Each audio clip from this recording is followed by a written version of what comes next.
지난 주말에 이번 주 이재명 대표 판결 선고를 앞두고 민노총, 촛불행동, 민주당 원팀이 판사 겁박 무력 시위를 또 벌였습니다. 그런데 그 과정에서 경찰에 대한, 공직자에 대한, 공무수행에 대한 폭력으로 다수가 체포됐습니다. 다음 주에도 또 한다고 합니다. 이 대표 판결이 확정될 때까지 이 무력 시위 계속할 것 같은데요.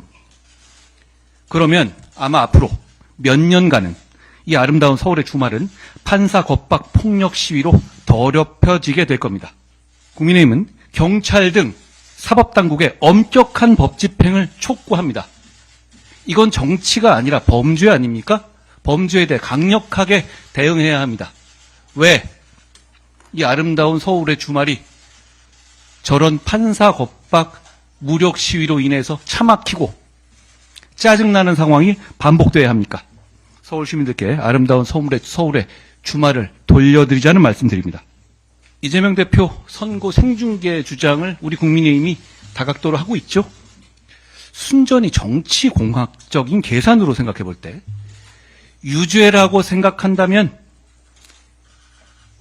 이재명 판사 겁박 무력 시위를 하는 것이고, 무죄라고 생각한다면 이재명 재판 생중계 무력 시위를 하는 게 맞습니다. 이건 정치공학까지도 안 가는 쉬운 계산이죠.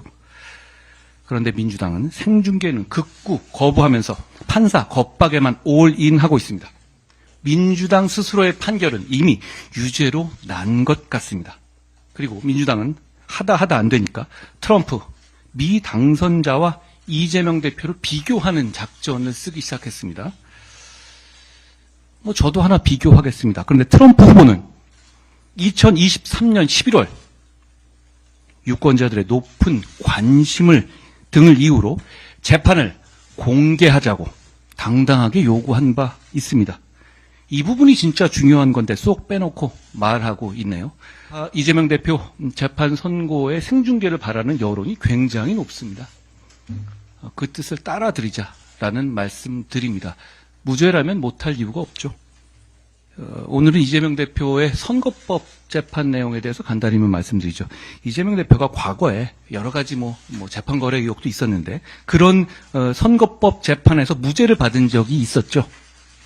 근데 그때 거짓이지만 처벌할 수 없다 이런 식의 판결 이유가 있었어요. 그런데 그 이유는 준비되지 않은 상태에서 엉겹결에 일회성으로 거짓말했기 때문이었다라는 그것도 이해하기 어려운 논리입니다만 그런 논리였어요.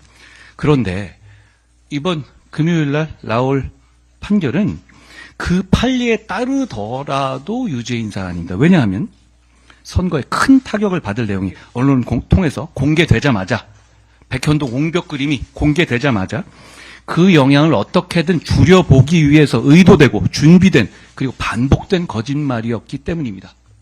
대선의 민의를 바꾸려고 하고 실제로 그 일정 부분 효과를 거뒀기 때문에 대단히 죄질이 나쁜 것이었죠.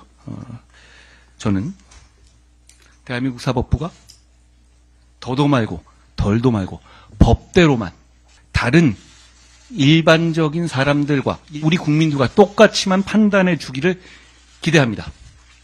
지금 더불어민주당이 하고 있는 판사겁박 무력 시위는 그걸 못하게 하려는 겁니다. 저희는 사법부의 재판에 개입하려는 게 아닙니다. 사법부가 제 역할을 제대로 해달라고 요청드리는 것뿐입니다.